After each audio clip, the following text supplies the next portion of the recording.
ഇപ്പോഴത്തെ ടെസ്റ്റിംഗ് സംവിധാനങ്ങളെന്ന് പറഞ്ഞാൽ നമുക്ക് സാധാരണക്കാരന് ജീവിക്കാൻ പറ്റാത്തൊരവസ്ഥയിലാണ് ഇപ്പോൾ പോയിക്കൊണ്ടിരിക്കുന്നത്. കാരണം ഞങ്ങൾ വോട്ടിട്ടിട്ടാണ് ഈ സർക്കാരിൽ നിന്ന് നിൽക്കുന്നത്. സാധാരണക്കാർ ജനങ്ങൾ വോട്ടിട്ടിട്ടാണ്. സാധാരണക്കാരന്റെ വിഷമം മനസ്സിലാക്കാതെ പിന്നെ ഇത് നിർത്തുന്ന സർക്കാരാണ്. ജനങ്ങൾക്കറിയാം അതിന്റെ ബുദ്ധിമുട്ട്. അതുകൊണ്ട് തന്നെ എന്ന് അറിയിക്കാൻ വേണ്ടി ഒരു ചർച്ചയ്ക്ക് വിളിച്ചു. ക്ലച്ചുമൊക്കെ ഉപയോഗിച്ച് അവനെ പഠിപ്പിക്കണം.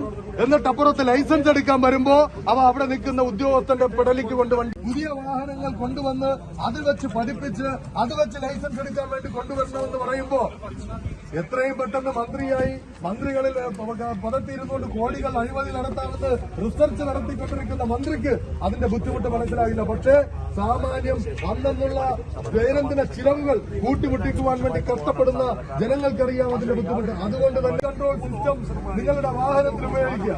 പക്ഷെ ലൈസൻസ് എടുക്കാൻ വേണ്ടി ഇവിടെ വരുമ്പോ അത് ഡ്യുവൽ സിസ്റ്റം പാടില്ല. ഏത് ഗവൺമെന്റ് ആയിരുന്നാലും ഒരു ചർച്ചയ്ക്ക് വിളിക്കും. അതുമായി ബന്ധപ്പെട്ട സംഘടനകളെ ചർച്ചയ്ക്ക് വിളിക്കും. ഇത് ആദ്യം ഒരു ചർച്ചയ്ക്ക് വിളിച്ചിരുന്നു എന്നാണ്. ആ വിളിച്ച ചർച്ചയിൽ അവര് പ്രൊജക്ടറിൽ കാണിച്ചത് ഈ ഓർഡറാണ് ആദ്യം എടുത്ത് കാണിച്ചതെന്നാണ് മനസ്സിലാക്കാൻ കഴിഞ്ഞത്. അപ്പൊ ഓർഡർ നേരത്തെ തയ്യാറാക്കി അത് ഞങ്ങൾ ഈ നിയമം നടപ്പിലാക്കാൻ പോകുന്നു എന്ന് അറിയിക്കാൻ വേണ്ടി ഒരു ചർച്ചയ്ക്ക് വിളിച്ചു. അത് ഏകാധിപതിയുടെ ശൈലിയാണ്. ആ ഏകാധിപത്യ ശൈലിയെയാണ് ചോദ്യം ചെയ്യാനുള്ളത്. ഒരു വിഷയം തീരുമാനിച്ചെടുക്കുമ്പോൾ ആ തീരുമാനം ഉൾക്കൊള്ളുമ്പോൾ അത് ബാധിക്കപ്പെടുന്നവനെയും അത് ആ തീരുമാനം കൈക്കൊള്ളുന്നവനും ഒരുമിച്ച് എടുക്കുന്ന തീരുമാനമാണ് പ്രാവർത്തികമാക്കേണ്ടത്. പക്ഷെ ഈ തീരുമാനങ്ങളിൽ ഇപ്പോൾ എടുത്തിരിക്കുന്ന തീരുമാനത്തിൽ ഞാൻ മനസ്സിലാക്കുന്നത് 60ഓളം പേരെയാണ് ഒരു സ്ലോട്ടിൽ ഇവിടെ നമുക്ക് മുമ്പ് ടെസ്റ്റിന് വേണ്ടി കൊണ്ടുവന്നുകൊണ്ടിരുന്ന 60 പേർക്ക് അവസരം കിട്ടുമായിരുന്നു.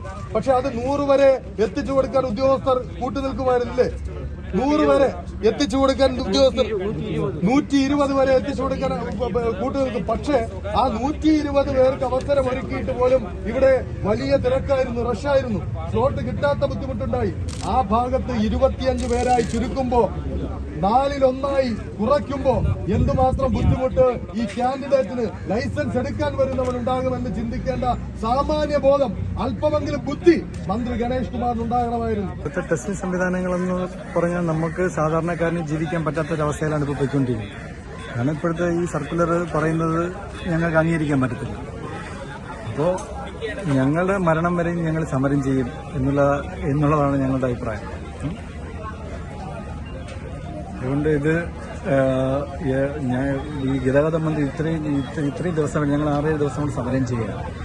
ഒരു സാധാരണ ഏത് സമരമായാലും മന്ത്രി അല്ലെ സാധാരണക്കാരെന്നാലും ഞങ്ങൾ സമരം എന്താണെന്ന് ചോദിക്കേണ്ട ഒരു സാമാന്യ മര്യാദ അതുപോലും നമ്മുടെ ഗതാഗത മന്ത്രി നമ്മോട് ചോദിച്ചിട്ടില്ല. ഇതിനെക്കുറിച്ചൊരു ഈ നമ്മുടെ ഡ്രൈവിംഗ് സ്കൂളുകാരുടെ ഒരു ചർച്ചയ്ക്ക് വിളിച്ചിട്ടില്ല. ഇങ്ങനെയുള്ള സംവിധാനം ഒന്നും ചെയ്തിട്ടില്ല. ഇത് സ്വന്തമായിട്ടൊരു തീരുമാനം എടുക്കുന്ന അങ്ങ്. കാരണം ഞങ്ങൾ വോട്ടിട്ടിട്ടാണ് ഈ സർക്കാരിൽ നിന്ന് നിൽക്കുന്നത്. സാധാരണക്കാർ ജനങ്ങൾ വോട്ടിട്ടിട്ടാണ്. സാധാരണക്കാരന്റെ വിഷമം മനസ്സിലാക്കാതെ പിന്നെ ഇത് നിർത്തുന്ന സർക്കാരാണ്. അതുകൊണ്ട് ഞങ്ങൾ ഉറപ്പായിട്ട് ഞങ്ങളുടെ മരണം വരെയും ഞങ്ങൾ ഈ സമരം ചെയ്യും. ഇത് ഞങ്ങൾക്ക് വേണ്ടിയല്ല, ഞങ്ങളെ പോലുള്ള സാധാരണക്കാരെ മക്കൾക്ക് വേണ്ടിയാണ്. കാരണം അവർക്കും സാധാരണക്കാരും ജീവിക്കണ്ടേ, അവർക്ക് ലൈസൻസ് എടുക്കണ്ടേ. ഈ ലൈസൻസിന് 50-60 കോപ്പറേറ്റീവ് കമ്പനി കൊടുക്കാൻ വേണ്ടി എന്തിനാണ് ഗണേഷ് കുമാർ സാർ ഇത്ര വെമ്പലുള്ളത്? ഇദ്ദേഹം പറഞ്ഞ 68 മുതൽ ഇദ്ദേഹത്തിന്റെ അച്ഛൻ തുടങ്ങിയതാണ്. അച്ഛൻ വിളിച്ചു. അപ്പൊ ഇദ്ദേഹം തുടങ്ങി അന്ന് ഇദ്ദേഹത്തിന്